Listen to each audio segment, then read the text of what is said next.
A montanha pariu um rato, isso agora pode ser dito oficialmente. Até a Rede Globo, né? E se bem que a gente tem que entender que os jornalistas da Rede Globo já estão num estado de cognitivo tão enfraquecido, né? Tão prejudicado, que sem perceber, ontem eles fizeram um quadro, né? Os jornalistas da Rede Globo lá fizeram um quadro tentando atacar o Bolsonaro, mas sem perceber eles acabaram consolidando a inocência do presidente. Assim como o áudio do Mauro Cid, mostrando que o presidente não queria fazer nada fora das 4 linhas, assim como os áudios também que já foram publicados, inclusive estão como parte do inquérito, mostram que o Bolsonaro estava sendo pressionado por algumas pessoas para tomar uma ação mais enérgica, mas ele optou por não fazer isso, por dizer sempre que só faria o que fosse dentro das 4 linhas. Ou seja, o que se percebe até agora é que o Bolsonaro em momento algum cogitou ou apoiou qualquer ação que não fosse dentro da Constituição. E aí o vídeo ontem, né, um trecho ontem da Globo News, eles sem perceberem reforçaram ainda mais isso. Presta atenção na Natuza Neri falando aqui. Natuza, por que não foi adiante tudo isso? Em bom português, e eu ouvi essa expressão de um investigador, porque Bolsonaro tentou e amarelou. Essa é a versão desse investigador. Então o próprio investigador está falando que Bolsonaro não fez nada, que não houve crime, que não houve golpe, que nem houve tentativa, certo? Só para confirmar isso aqui. Os áudios meio que sugerem isso mesmo. No fatídico dia da campana, perto da residência do Alexandre de Moraes, houve um comando para que se desmobilizasse aquela missão, se abortasse, aborta. Esse foi o comando e também teve um outro cancela o jogo.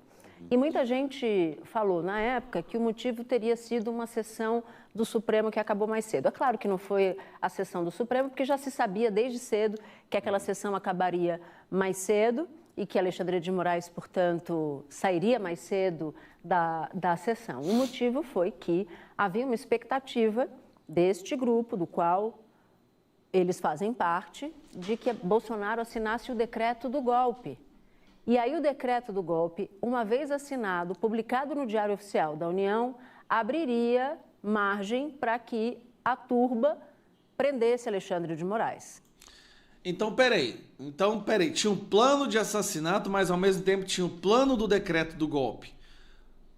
Então, ou era um ou era outro, mas eu entendi. Tava esperando que acontecesse um, mas depois ficou parecendo que aconteceu outro. Aconteceu? Bolsonaro assinou alguma coisa? Então, a sincronia, a coreografia era essa.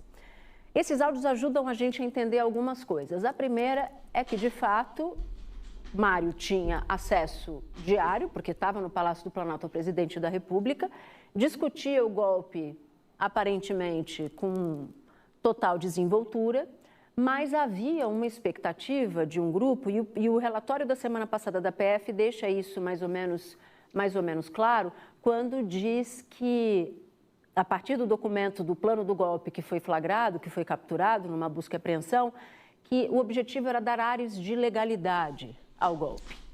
Então, havia uma preocupação, e isso parece ser uma preocupação de Bolsonaro a partir dos diálogos que a gente tomou conhecimento agora, no Fantástico, que Bolsonaro tinha medo de dar na cara que era um golpe.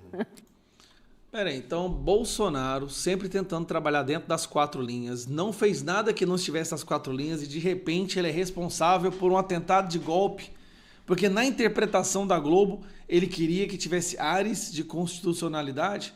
Bom, talvez ele queria tanto que foi por isso que nada aconteceu. É tipo, toca o terror na República, toca fogo e aí decreta uma GLO, algo assim. É pensar torto por... Gente, o jornalismo da Globo morreu mesmo, né? Por linhas tortas, porque não existe nenhuma possibilidade de se dar ares de legalidade a um golpe, seja por Estado... Esse povo é nojento demais da conta. Mas assim, o que fica claro, ela mesma fala... Vamos resumir? Bolsonaro não fez nada ilegal. Absolutamente nada. Por mais que estivesse sendo pressionado por alguns grupos mais afoitos, mais emocionados, ele não fez absolutamente nada que não estivesse dentro da Constituição. Esse é o foco. É isso que a imprensa não quer que você perceba. não fez nada que não estivesse dentro da Constituição, dentro do que é apropriado como chefe de Estado. Mas não importa. Por quê? O que importa? O que importa é prender Bolsonaro. Principalmente agora, depois que a Globo teve seu pior nível de audiência nesse domingo, justamente no Fantástico, que eles gastaram 17 minutos tentando criar uma narrativa contra o Bolsonaro, que também saiu pela culatra. Justamente agora que a internet é que determina a opinião pública e não alguns grupos bilionários, donos de algumas empresas de televisão. Então o Bolsonaro tem que ser preso, é isso, eles já decidiram, eles só têm que dar um jeito de como que vão fazer isso acontecer. Um abraço.